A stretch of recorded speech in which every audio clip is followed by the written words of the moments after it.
Leo ni siku muhimu sana kwa mustakabali wa taifa letu tunapozindua rasmi mkakati wa taifa wa kukabiliana na mmomonyoko wa maadili.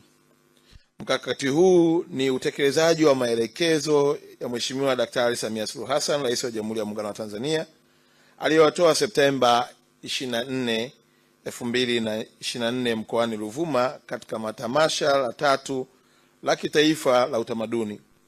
Mheshimiwa Rais alituelekeza kuandaa mfumo wa pamoja wa kitaifa utakaounganisha nguvu ya serikali, familia na wadau wote katika kulinda utambulisho wetu kama Watanzania na kukabiliana na mmomonyoko wa maadili.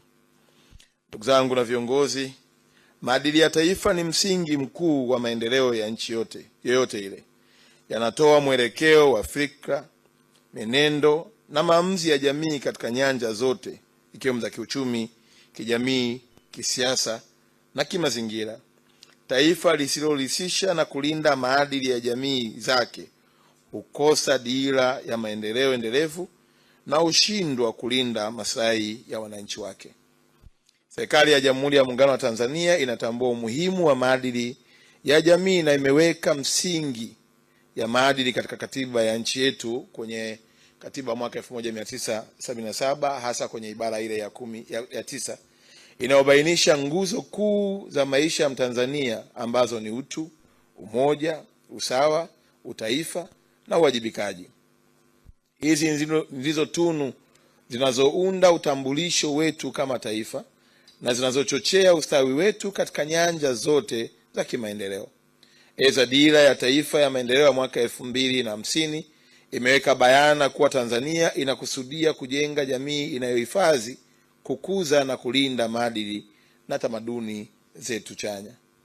Ndugu viongozi, tukiongozwa na dada yetu Daktari Dorothy Gwajima, waziri wetu, sote ni mashahidi kuwa taifa letu kama yalivyo mataifa mengine duniani linapita katika kipindi cha changamoto, na changamoto hizi zinatokana na ukuaji wa teknolojia, utandawazi, sayansi na mambo mengine kadha wa kadha. Ingawa mabadiliko haya ni fursa, pia yameambatana na changamoto kadhaa, ikiwemo changamoto ya mmomonyoko wa maadili. Tumeshuhudia kupungua kwa hali ya uwajibikaji wa wanajamii mbalimbali, kuzofika kwa taasisi za familia, matumizi yasiyofaa ya mitandao, kuongezeka kwa uhalifu, muonekano wa wanaume na wanawake usiokubalika na jamii, na inafika hatua unakutana hata na watu mwanaume, lakini uvaaji wake tu unaanza kukupa maswali na unakosa majibu. Akiongeza kutembea ndio unachanganyikiwa zaidi, akifungua mdomo ndio anatafuta namna ya ukata kona.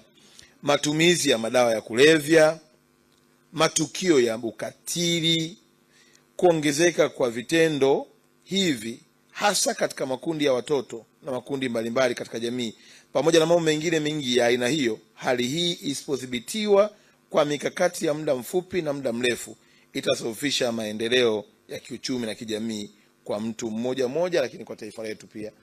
Na tutakumbuka hata jana tumeona kwenye vyombo vya habari, baba mzazi anamchinja mtoto wake kwa kigezo cha kwamba haamini kama ni mtoto wake wa kumzaa. Sasa fikiria mmomonyoko huu na changamoto hizi zinaathiri kiasi gani. Familia ile tayari imeshaingia kwenye chuki, ugomvi ambao hautakuja kuisha, historia yenye makovu makubwa ndani ya ile familia. Lakini ukienda mbali zaidi utaona ya kwamba hata wale ambao wako kwenye ndoa, bila kuongelea utafiti, lakini ukweli usiofichika ni kwamba wengine wanavumilia tu kwa sababu wana watoto, wengine wana hofu hata wale watoto hawaamini kama ni wao, kwa hiyo wanaishi na depression kwa sababu akiangalia gharama alizokuwa nazo. Wengine ndio hivyo, walikuwa wanasomesha watu, wakimaliza kusoma watu wanawaacha. Nakumbuka tulimwona baba mmoja anacheza mziki, yani jasho linamtoka, lakini maneno yake yale anayasema ikiashiria kuna maumivu makubwa aliyokuwa nayo moyoni, hasa kupitia kuuza nyumba zake. Kwa hiyo unaweza kaona kwa namna gani ambavyo janga hili linaweza sionekane ni kubwa, kwa sababu vitu hivi havisemwi sana, vimewekwa kwenye carpet. Watu wako bize kushutumiana kwenye mambo tu ya uongozi ya kisiasa, lakini huku kwenye familia zetu hali ni mbaya zaidi.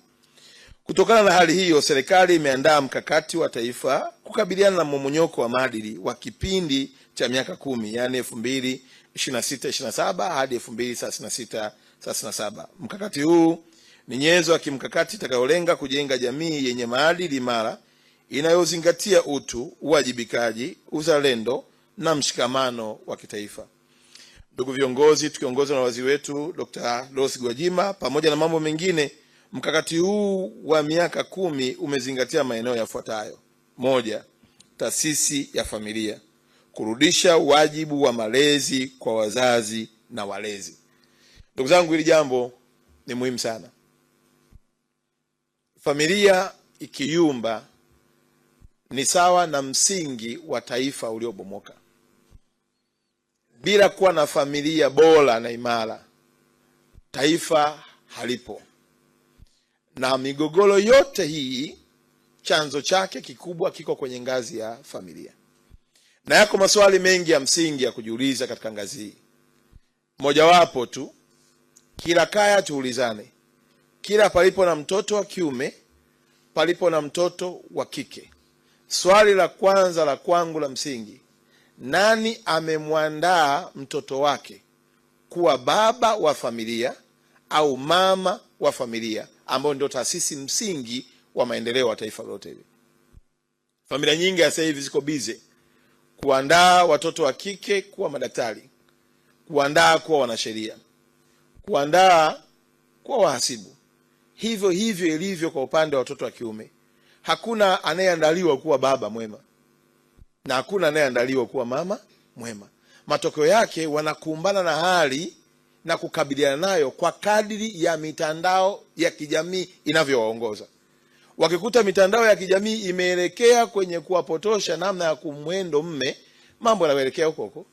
Wakikuta kwenye mitandao ya kijamii kuna mifano imetengenezwa ambayo si mifano inayofanana maadili yetu, mwanaume anaelekea kule kule. Mwisho siku tumejikuta tuna idadi kubwa ya masingo mother, tuna idadi kubwa ya watoto wenye chuki na hasira za wazazi wao. Tuna idadi kubwa ya watoto ambao wako tayari kumchoma kisu baba au wako tayari kumchoma kisu mama. Ni kwa sababu ya mmomonyoko mkubwa wa maadili ulioanzia kwenye ngazi ya familia.